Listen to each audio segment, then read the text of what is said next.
সে যে আমার যোগ মায়া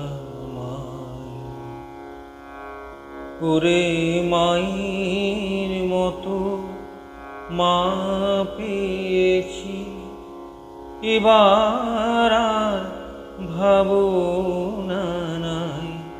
ওরে মায়ের মতো মা পেয়েছি, এবার আর ভাবনা নাই। সে যে আমার যোগ মায়াময়, সে যে আমার যোগ মায়াময়। মামুর যোগের জননী, যোগীরাজের ঘরণী। অজপ জাগে যে জন জাগে, সে পায় তরণী। মামুর যোগের জননী, যোগীরাজের ঘরণী। অজপ জাগে যে জন জাগে, সে পায় তরণী। কিরণ অবোধ ছেলে নে মা কোলে, তুই মিলে মিলে গোসাই। কিরণ অবোধ ছেলে নে মা কোলে, তুই দিলে মিলে গোসাই। সে যে আমার যোগ মায়াময়, সে যে আমার যোগ মায়াময়। শ্রী শ্রী বুঝাকৃষ্ণ পরিজন প্রথম খণ্ড। আজকে আমরা শ্রী শ্রী গোস্বামী প্রভুর সহধর্মী রূপে যিনি এসেছিলেন, শ্রী যোগমায়া দেবীর জীবনী পাঠ শুরু করব। শ্রী শ্রী চৈতন্য মহাপ্রভু আবির্ভাবের পর বাংলাদেশে যেসব মহাপুরুষ জন্মগ্রহণ করেছিলেন, তাদের মধ্যে অন্যতম ছিলেন সদ্গুরু শ্রী বিজয়কৃষ্ণ গোস্বামী। তার সহধর্মিণী রূপে এসেছিলেন শ্রী যোগমায়া দেবী। তার জীবন নানা অলৌকিক ঘটনায় পূর্ণ। তপস্যা ও ভগবত কৃপা ব্যতীত অধ্যাত্ম জগতের কোনো তত্ত্বই অবগত হতে পারা যায় না।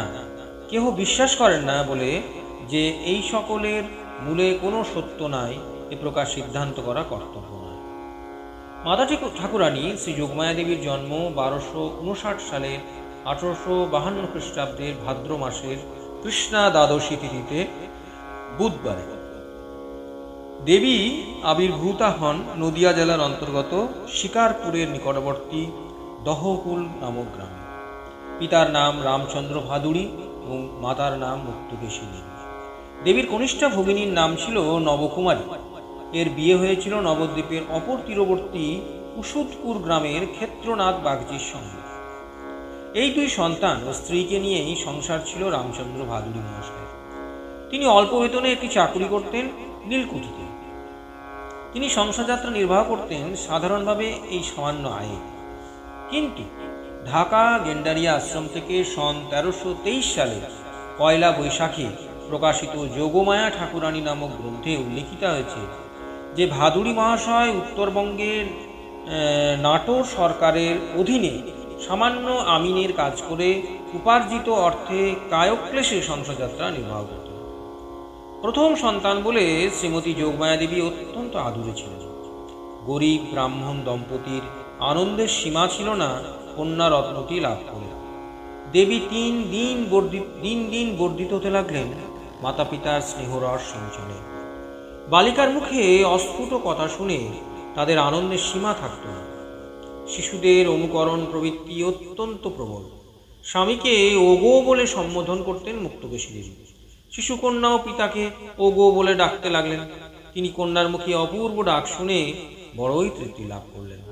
কিন্তু পিতার বড়ই বাসনা কন্যার মুখে বাবা ডাক শোনাতে। কিন্তু কন্যাকে নানাভাবে প্রলোভনের বস্তু দ্বারা ভুলিয়েও বাবা বলে সম্বোধন করার চেষ্টা করেও তিনি কৃতকার্য হলেন না। কিন্তু তাতে পিতার মনে কোনো দুঃখের সঞ্চার হয়নি। এইভাবে সাধের কন্যাটিকে নিয়ে মাতা পিতার আনন্দের দিন কাটতে লাগলো। কিন্তু এই আনন্দ দীর্ঘস্থায়ী হলো না। দ্বিতীয়া কন্যা নবকুমারী দেবী জন্মগ্রহণের 1 মাস পরেই ভাদুড়ী মহাশয় পরলোক গমন করলেন। স্বামীর অকাল মৃত্যুতে স্ত্রী মুক্তকেশী দেবী কন্যাদ্বয়কে নিয়ে দারুণ সংকটে পড়লেন। তথাপি অতি কষ্টে সন্তানদের তিনি মানুষ করতে লাগলেন। শিশুকাল থেকে যোগমায়া দেবী অত্যন্ত শান্তশিষ্ট ছিলেন। খেলার সময় ছোট বোন নবকুমারীর সঙ্গে একটু আধটু গোলমাল হলেও তা দীর্ঘকাল স্থায়ী হতো না। আহার্য দ্রব্য নিয়ে 2 বোনের মধ্যে মতানৈক্য হলেও যোগমায়া দেবী বড় বোন হিসেবে শাসন ছলেও নবকুমারীর গায়ে হাত দিতেন না। এই সময় যোগমায়া দেবী একটি বিশেষ খেলা খেলতেন। খেলাটি এই যে রামচন্দ্র ভাদুড়ীর মৃত্যু হলে তার শবদেহ বস্ত্রাচ্ছাদিত করে বাড়ির আঙিনায় রক্ষা করা হলে তার জননী মৃত পুত্রের নিকট বসে রাম রে বাপরে কোথা গেলি রে বলেই বড়ই কেঁদেছিলেন। কন্যা যোগমায়া দেবী এই বিষয়টি খেলার উপকরণ রূপে গ্রহণ করে তার সমবয়সী মাতুল কন্যাকে মাটিতে শুইয়ে বস্ত্রাবৃত পূর্বক ঠাকুরমার অনুকরণে রাম রে বলে কৃত্রিম ক্রন্দন করতেন। দেবীর এই অভিনব ক্রীড়া সন্দর্শনে তার পিতামহী ও পতি শোককাতরা মাতৃদেবী মুক্তকেশী দেবী ক্ষণকালের জন্য শোক দুঃখ ভুলে যেতেন। দেবীর বাল সুলভ কাজের মধ্যে একটা সৌন্দর্যের বিকাশ হতো। তার কথার মধ্যে এমন মাধুর্য ছিল যে সবাই তার প্রতি আকৃষ্ট হতেন। তার মুখখানি, মধুমাখা মুখখানি দেখলে সকলেরই প্রাণমন প্রফুল্ল হয়ে উঠত। তাই তাকে দেখলেই সকলের কোলে নিতে ইচ্ছা হতো। তাকে বক্ষে ধারণ করেই যেন শোক ও সন্তপ্ত জননী ও পিতামহীর দুঃখ সাময়িকভাবে তিরোহিত হতো। ভাদুড়ী মহাশয়ের তিরোধানের পর অতি কায়ক্লেশে সংসার চালাতে লাগলো মুক্তকেশী দেবী। কিন্তু দীর্ঘদিন তাকে কষ্টভোগ করতে হয়নি। এই দহকুলেই ছিল শ্রী অদ্বৈতাচার্যের কুলপাবন বংশধর শ্রীমদাচার্য বিজয়কৃষ্ণ গোস্বামী প্রভুর মাতুলালয়। গোস্বামী প্রভুর জননী স্বর্ণময়ী দেবী যেমন অসাধারণ দয়াবতী ছিলেন, সেরূপ দয়ার শরীর ছিল দেবীর ভগিনী ভবসুন্দরী দেবী।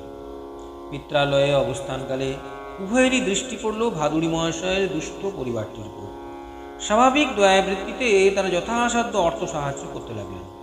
এইভাবে কিছুদিন চলতে থাকলে স্থায়ীভাবে পরিবারটিকে ক্লেশমুক্ত করার ইচ্ছায় মুক্তকেশী দেবী জ্যেষ্ঠা কন্যা যোগমায়া দেবীর সঙ্গে বিজয়কৃষ্ণের বিয়ে দিয়ে মুক্তকেশী দেবীর যাবজ্জীবন ভরণ পোষণের ভার গ্রহণে মনস্থ করলেন বিজয়কৃষ্ণের জননী স্বর্ণময়ী দেবী।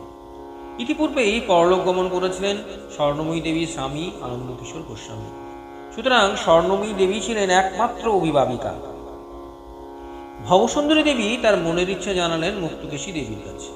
তিনিও সর্বান্তঃকরণে এই বিবাহে সম্মতি জানালে একদিন শুভ লগ্নে প্রভুপাদ বিজয়কৃষ্ণ গোস্বামীর সঙ্গে যোগমায়া দেবীর পরিণয় সুসম্পন্ন হল। তখন যোগমায়া দেবীর বয়স মাত্র 6 বৎসর এবং গোস্বামী প্রভুর বয়স 18 বৎসর। এই বিবাহে স্থির হয় যে মুক্তকেশী দেবী বালিকা কন্যাকে ছেড়ে থাকতে পারবেন না, তাই তাকেও থাকতে হলো স্বর্ণময়ী দেবীর সংসারে। মুক্তকেশী দেবী দহকুলের বাস উঠিয়ে দিয়ে কন্যার সংসারে এলেন। এই বিবাহ হয়েছিল যেন পুতুল খেলার মতো। যোগমায়া দেবী বিবাহ কথার অর্থ কি এবং উদ্দেশ্যই বা কি তা কিছুই বুঝতে দিলেন। তিনি বিবাহের দিন গুরুজনদের নির্দেশে হাসতে হাসতে নাচতে নাচতে বরমাল্য অর্পণ করেছিলেন গোস্বামী প্রভুর গলদেশে। মুহুর্মুহু হুলুধ্বনিতে দশদিক মুখরিত হয়ে উঠল। উপস্থিত নারীবৃন্দের আনন্দ উচ্ছ্বাসে শুভ দর্শনের সময় এও নারীগণ কৌতুক দেখার ইচ্ছায় শ্রীমতীকে যা আদেশ করেন তা বিনা আপত্তিতেই সরলা বালিকা সম্পন্ন করায় চতুর্দিকে কৌতূহল বৃদ্ধি হতে লাগল। এতে গোস্বামী প্রভু সলজ্জভাবে সমস্ত উপদ্রব সহ্য করলেন বালিকা পত্নী। এইভাবে শ্রীমতী যোগমায়া দেবী তার জন্ম জন্মান্তরের আরাধ্য দেবতা শ্রীমৎ বিজয়কৃষ্ণের সঙ্গে মিলিত হলেন ঈশ্বরের বিধানে। কোনরূপ অর্থাদি না নিয়েই স্বর্ণময়ী দেবী পুত্রকে বিবাহ দেন। এই বিবাহ হয় বিশেষ ধুমধামের সঙ্গে। অনেক আত্মীয় স্বজন এসেছিলেন শান্তিপুরে।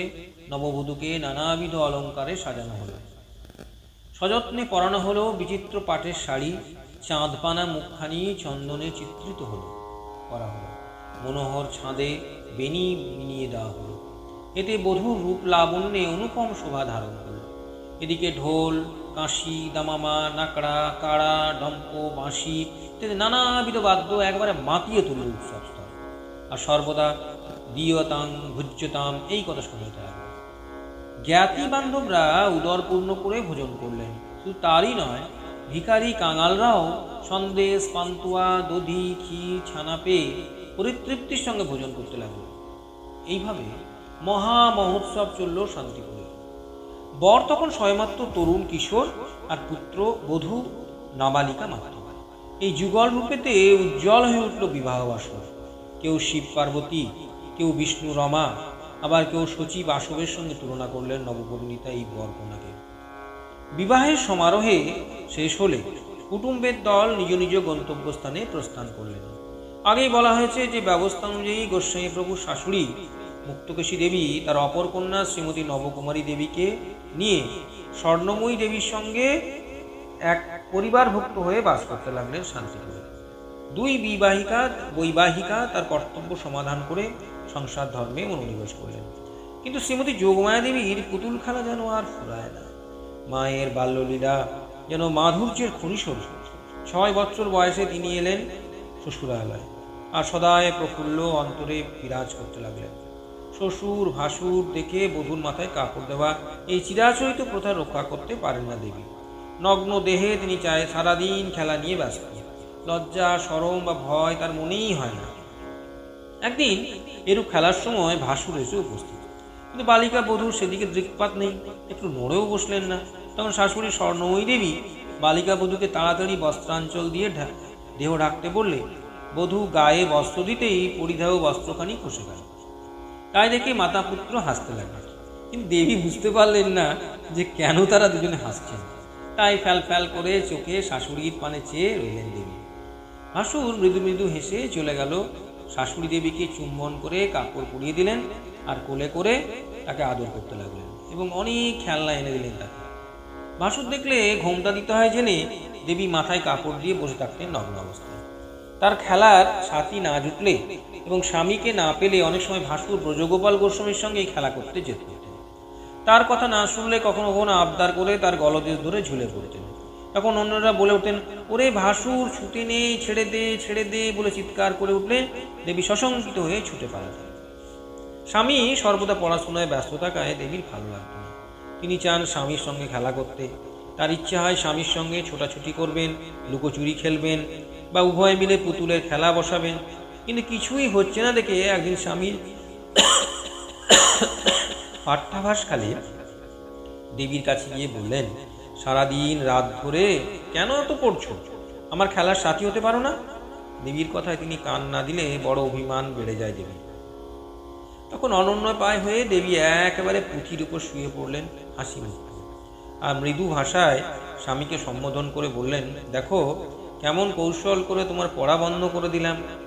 বালিকার এই চাপল্য দেখে না হেসে পারতেন না প্রভুজি, এবং তখনই মাকে এসে বলতেন, দেখো মা, আমার খুদে মেয়ে আমার পাটে হানা দিয়ে বইপত্র আগলে রেখেছে, আর কোনোই কথা শুনছে না। ছেলের কথায় জননী স্বর্ণময়ী দেবী কৌতুকে বালিকা বধূটিকে নিজের বক্ষে নিয়ে চলে গেলেন। আবার কোনোদিন বা স্বামীর অধ্যয়নকালে চুপি চুপি ঘরে ঢুকে হঠাৎ পেছন থেকে স্বামীর চোখ টিপে ধরে বলতেন, বলো দেখি কে আমি। এতে না হেসে পারতেন না প্রভুজি। রাত্রে গোস্বামী প্রভু পাঠ করতে বসলে দেবী নিঃশব্দে এসে ফুঁ দিয়ে প্রদীপ নিভিয়ে দিতেন। এইভাবে প্রভুর সঙ্গে কত চপলতা করতেন দেবী। আবার কোনোদিন পাঠে নিবিষ্ট চিত্তে স্বামী স্নানাহারে বিলম্ব দেখলে ক্ষুদ্র বালিকা ধীরে ধীরে স্বামীর অজ্ঞাতে তার পশ্চাৎ দিক থেকে সর্বাঙ্গে তেল মাখাতে থাকতেন। তখন প্রভুজি অজ্ঞতা নিবৃত্ত হতে হতে পড়াশোনা করেন। স্বামীর প্রতি দেবীর এরূপ সহজ স্নেহপূর্ণ আচরণের মধ্যে এমন এক রকম সুস্নিগ্ধ স্বাভাবিক সৌন্দর্য মাধুর্য ফুটে উঠত যে তার এইসব কাজে সবাই আনন্দ অনুভব করতেন, বিন্দুমাত্র বিরক্ত হতেন না কেউ। একদিন স্বামীর কাছে এসে বললেন, দেবী তোমায় কি বলে ডাকবো তা শিখিয়ে দাও। উত্তরে প্রভুজি দেবীকে বললেন, আর্যপুত্র বলে আমাকে ডাকবে তুমি, আর এই কথা যেন সর্বদা স্মরণ রেখো। দেবীও সেদিন থেকেই স্বামীর বাক্য অনুসারে আর্যপুত্র বলে সম্বোধন করতেন। এই অভ্যাস ছিল তার বহু বছর পর্যন্ত। শেষ বয়স হলে তিনি এই ডাক ছেড়ে দিলেন। বালিকা বধূর এই বাল্যলীলা বড়ই মধুমাখা। এতে প্রকাশ পেয়েছে স্বর্গেরই সুষমা। উমা যোগ মায়া বিচরণ ছায়া মায়া মোহিয়ার রব কতদিন। উমা যোগ মায়া বিচরণ ছায়া মায়া মোহিয়ার রব কতদিন। আমি ত্রিতাপ অনলে জ্বলে হলাম সারা মা। আমি ত্রিতাপ অনলে জ্বলে হলাম সারা মা। হয়ে সন্তানে হও না কঠিন। উমা যোগ মায়া দে চরণ ছায়া মায়া মোহিয়ার রব কতদিন। জয় গুরু জয়।